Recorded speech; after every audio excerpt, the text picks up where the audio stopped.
Hi there, my name is Etra with Mind Studios, and this is part 1 of our tutorial series all about making your own game in Universal Fighting Engine. If you haven't seen the overview video in the top right, I highly recommend you watch that to learn about how to follow along with this series. With that out of the way, today we're going to focus on importing UFE into Unity, exploring the default template, and learning about global settings. Usually in these videos, we'll have a start and end goal for what you create, but this video will mostly be all about explaining how UFE is set up, so you have a much easier time making your game. So to start, we need to do two things. We need to make a new Unity project, and we need to import UFE into that Unity project. As many of you probably watching already know, you just open up Unity Hub here, you click New Project, but before you go over here and click Create Project, double check and make sure your editor version is above 2020. If it's below 2020, UFE may not support it. So make sure your editor version is 2020 or above, and then give your project a lovely little name, and click Create Project. So once your project is loaded up, we want to get Universal Fighting Engine into your project. So we can head on over here into the Asset Store, click the version you own, and click Open in Unity. That's one way to open this up, but I personally prefer going over to Window, Package Manager, Packages, search for ones that you own, your assets, and then scroll on down. You might need to load here to U for Universal Fighting Engine. You're going to have to usually click Download and then click Import.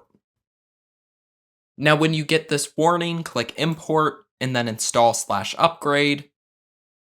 You have one final import button you need to press here. And then you should be good to go. Once that's loaded in, you can X out of the package manager. And then you might have noticed right next to our scenes folder here, we have a new folder in our assets called UFE. Let's open that up, go to demos, 2D fighter, and load up the demo fighter 2D scene. And now if you look here, you'll probably think that really nothing has changed compared to the empty scene. But if we play the game, things are just a bit different.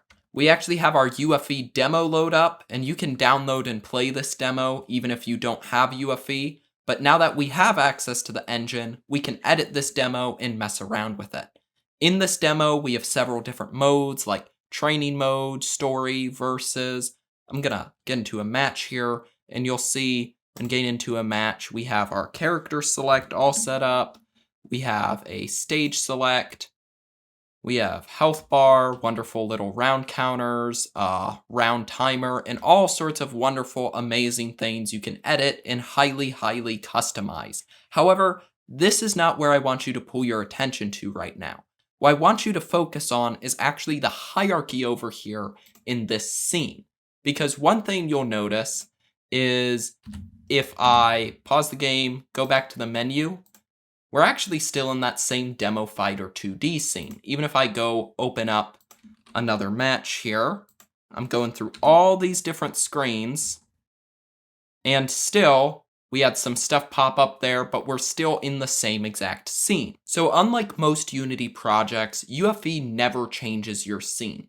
Instead, the way it operates is it loads and unloads a bunch of different prefabs to set up your battles, set up your screens, and everything. Even the menus, all of it is prefabs. Now your question may be, how does UFE know what prefabs to load, when to show them, and how can we edit all of that? Like if I go over to story mode here, how does it know to take me to the character select screen, opening screen, conversation before battle screen, and load me into a match? Well, if we look into our demo fighter scene here, we'll see two objects here by default. First is the camera, which is what you need to see anything in any Unity project. And then right here, we have something called the UFE Manager, and this is where the magic happens. Attached to the UFE Manager is one component, which is this script, just called UFE. If you have a compiled version of UFE, you can't actually edit this script. However, we have this weird variable here we can mess with. If I click this, you'll notice that at the bottom of your screen, you have this thing over here highlight. What this is a unique UFE asset. I can click it, and then click this prompt right here to open up the UFE global config. The UFE global config is one of UFE's many visual editors, and there are a bunch of these custom visual editors all made to make editing UFE easier. So like we've got the AI editor, character editor, hitbox editor, move editor, and of course the global editor, which we have right here. This global settings asset is the heart and soul of your game. It contains the game structure, it contains all of your rules, it contains all the stages, characters, and so on. It's basically the glue that holds whatever UFE project you're making together. And this is what I want to focus on for the rest of the tutorial. Now, I don't want to mess up these default rules of my example here, so I'm going to make a duplicate of this global config asset. I'll just press Ctrl D. Boom, I've got a copy of it. And now I'm going to call this example rules or something. Now that I have two of them, I can click between them to select a certain one. But as you can see, they are exactly the same, so I can't really tell which one I'm editing. I'm going to fix that real quick by giving this a better name here. And now when I click between them, I can clearly see which one I'm selecting. Now, this will be a lot, but I'm going to give you a bullet round summary of all 23 of these rule and editing categories. Don't worry if you don't remember all of this, because I'm going to give you a tip at the end which will help you work out this pile of information.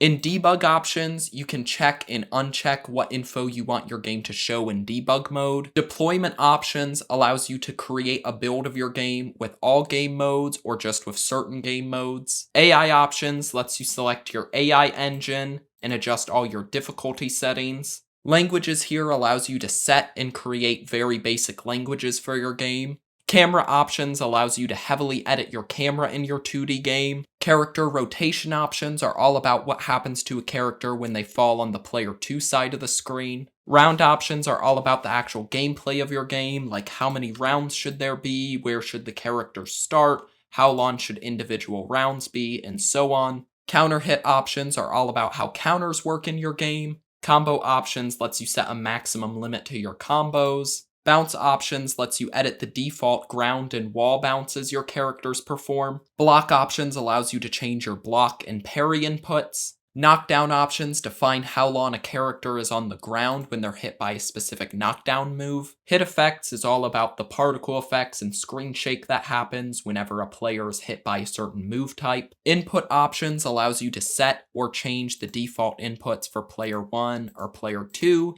And it even allows you to use external tools like C input, Control Freak, and Rewired. You can set all those up here with UFE. Stages allows you to create and edit different stages. You can drag in their prefab, set their boundaries, set their friction, screenshots, and so on. Characters is basically the same as stages, where you could just add your character to here and boom, they're added to the roster instantly. GUI options is where you go to edit each and every screen in your game. Story mode, training mode, and challenge mode options all give you tools to customize the events and rules of each respective mode. Preloading here usually keeps the game loading smoothly, but you can disable it here if you need to. Advanced options is certainly a bit vague, but here's where you set the base frames per second your game runs at, how long your input buffer is, and more advanced general game rules. Finally, network options allows you to set up online multiplayer for your game. Now that was a ton, all at once. But even if you memorized every word I just said there, I think you'll have trouble setting up something like online multiplayer with just my one-sentence summary on it. So if you need to access more information on any of these elements, you can click on the question mark next to each of these categories to be brought to a documentation page for it on our website. So for network options, I'll click the question mark, then we'll have absolutely wonderful documentation presented to us. These question marks are found in every custom UFE editor, and the documentation should answer any questions you have about a specific feature. But let's say I want to make, a custom input type here. Okay, custom class. I'm confused. I go to the documentation for it, and I read through this, and it still doesn't clearly tell me how I can attach Donkey Kong Jungle Beat Bongos to UFE. So if I'm still having trouble after reading the documentation, I can scroll up a bit on our website and click on the forms here.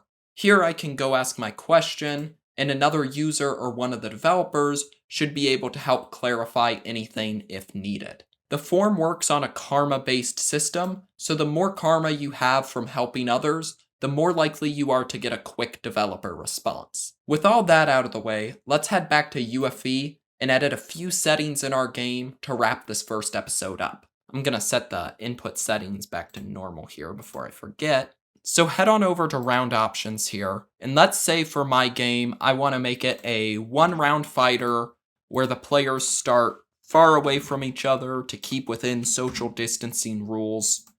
And then we're going to have each round be 300 seconds. I can click the triangle, start the game, and nothing seems to have changed. Our timer is still at 99 seconds, our characters are not following proper social distancing laws, and we have 3 rounds as indicated as those 2 white circles. If we stop the game and go look at our scene view, we can see why. If we go to our UFE manager and I click this, it's using our old rules from earlier, and we want to slide into our UFE manager our new rules right here. Now if we play the game, ta-da! I have my perfect 1 round, 300 second fighter with proper social distancing policies. Now since my fighters are so far away, the next thing I want to change is my camera zoom, and I can actually edit that in real time here by going to the global settings and just pulling back on this. Okay, now let's say I'm a sadist and I think negative 140.6 is the perfect camera zoom for this game. So I can stop the game, and if I run it one more time, you'll notice that the camera zoom stays saved to the game settings. Unlike most Unity assets, the changes you make to UFE assets are saved when you edit them in real time. I personally like this since it allows you to make real-time changes without the extra annoyance of writing stuff down and re-entering the data, which could be really aggravating for things like fixing hitboxes. However, this is a double-edged sword, because if you just want to experiment with settings, you have to make sure you have a backup of your original settings like we did right here. Now that you know how to use global settings or the heart of your project, you should be all ready to start adding your own characters and movesets in the next part, which is hopefully linked right here. And if you're interested, check out the bonus videos related to this part about extra global settings for a 3D project and how to add mobile controls for your fighter. I'll see you there. Bye.